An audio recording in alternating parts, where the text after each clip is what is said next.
बिस्मिल्लाहिर्रहमानिर्रहीम। अस्सलामु अलैकुम। हिस्टोरिक इन्फो देखने वाले तमाम दोस्तों को खुश आमदीद। नाजरीन, क्या आप जानते हैं कि एक यहूदी बच्चे को किस तरह इस्लाम मुखालिफ तरबियत दी जाती है? इसराइली कौम दुनिया की तरक्की याफ्ता कौम है। वो लोग किस तरह अपनी आने वाली नस्ल की इस्लाम मुखालिफ तरबियत करते हैं?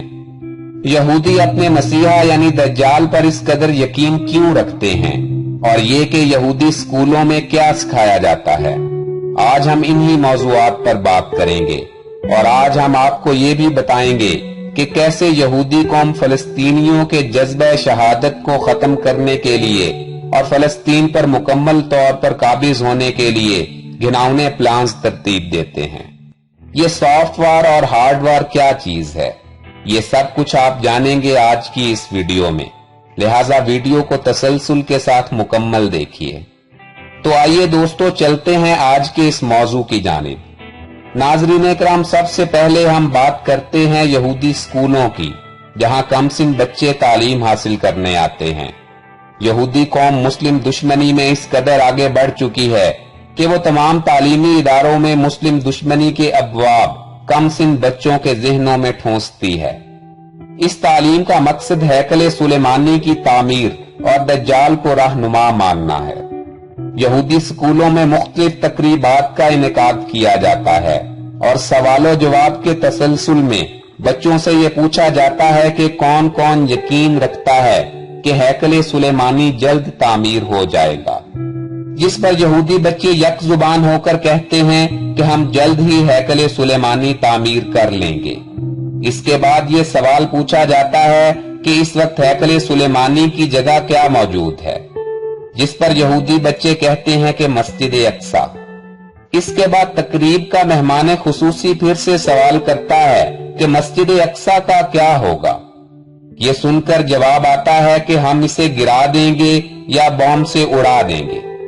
मुअज़्ज़िज़ नाज़रीन, सवाल जवाब के इस सेशन में मेहमान खुसूसी ये सवाल भी करता है कि यहूदी बच्चों ने कभी मस्जिद अक्सा जाकर किसी अरब लड़के से यानी मुसलमान से बातचीत की है या उनसे कभी मुलाकात की है, जिस पर तमाम यहूदी बच्चे कहते हैं कि हम अरबियों से मिले हैं।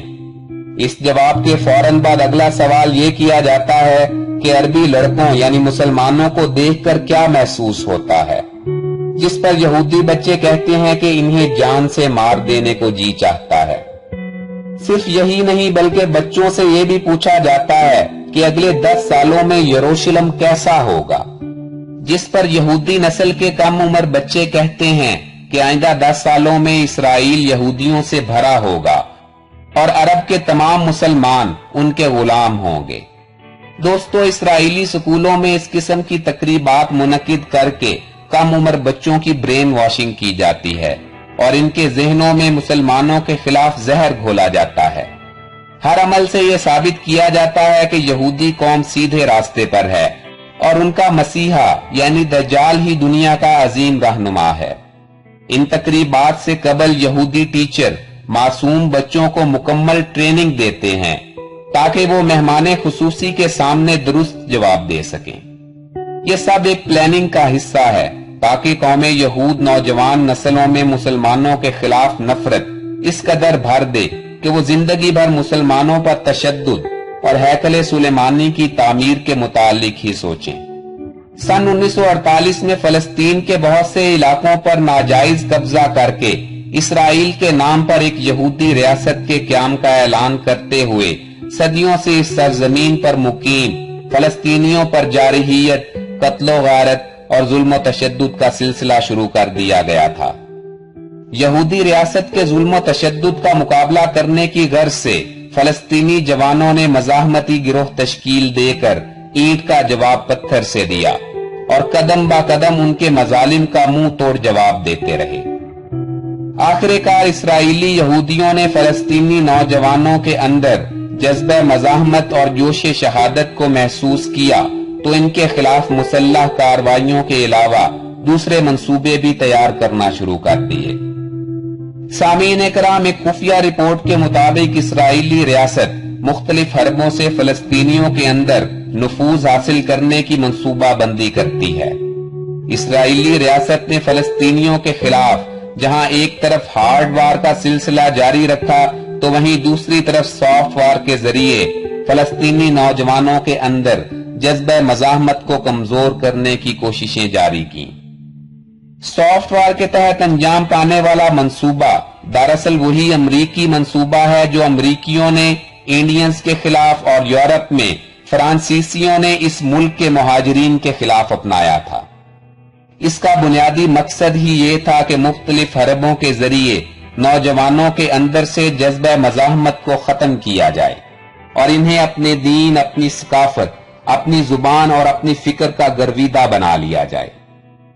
اسرائیلی ریاست نے اس منصوبے کو فلسطینی نوجوانوں پر آزمانے کے لیے فلسطین میں جگہ جگہ امن کے لیے پیریز مراکز قائم کیے۔ ناظرین کرام، سن 1996 میں اسرائیلی وزیر اعظم شیمون کے ہاتھوں امن کے لیے پیریز مراکز کی بنیاد رکھی گئی۔ فلسطینی معاشرے میں سرگرم ان مراکز کی سرگرمیاں 3 سے 25 سال کے نوجوانوں کے لیے مخصوص ہوتی ہیں اور انہیں تعلیمی، طبی، کھیل کود اور کھیتی باڑی کی خدمات فراہم کی جاتی ہیں۔ ان مراکز کے قوانین کے مطابق امن کے مراکز کا اصلی مقصد فلسطینی اور اسرائیلی تعاون کے لیے مناسب پلیٹ فارم فراہم کرنا ہے۔ یہ مراکز امن کے لیے تعلیم و تربیت کا جھانسا دے کر مسلمان نوجوانوں کو اپنی طرف کھینچنے کی کوشش کرتے ہیں اور انہیں اسرائیلی مقاصد کے خلاف صدائے احتجاج بلند کرنے سے روکنے اور مزاحمت کی راہ سے دوری اختیار کرنے کی ترغیب دلاتے ہیں، جبکہ فلسطینی ایسے حال میں امن اور صلح کی بات کرتے ہیں کہ اس غاصب اسرائیلی ریاست کے جنگی طیارے شب و روز فلسطینی باشندوں پر حملہ کر کے انہیں خون میں ترک کرتے ہیں۔ یہودی ریاست ایک طرف تو امن کے مراکز قائم کر کے فلسطینی نوجوانوں کے اندر سے اپنے حقوق کی بازیابی اور اپنی زمینوں کو واپس لینے کے لیے جد و جہد کے جذبے کو ختم کر رہی ہے، جبکہ دوسری طرف مقبوضہ فلسطین یہودی بچوں کے لیے اسلحہ کی ٹریننگ کے مراکز قائم کر کے انہیں فلسطینیوں کے خلاف لڑنے کے لیے بچپن سے ہی آمادہ کر رہی ہے۔ ناظرین کرام، امت مسلمہ کو چاہیے کہ وہ متحد ہو کر اسرائیل کے خلاف کام کریں اور فلسطین سمیت کشمیر کو بھی غیر مسلم اقوام سے آزادی دلوائیں۔ دعا ہے کہ اللہ تعالی مسلم امت کے حکمرانوں کو اتحاد عطا فرمائے۔ اسی دعا کے ساتھ ہماری آج کی ویڈیو کا اختتام ہوتا ہے۔ اگر آپ کو ہماری یہ کوشش پسند آئی ہو تو اس ویڈیو کو لائک کریں اور اپنے دوستوں کے ساتھ شیئر کریں، اور اس طرح کی مزید دلچسپ ویڈیوز دیکھنے کے لیے ہمارا چینل بھی سبسکرائب کر لیں۔ اللہ ہمارا نگہبان۔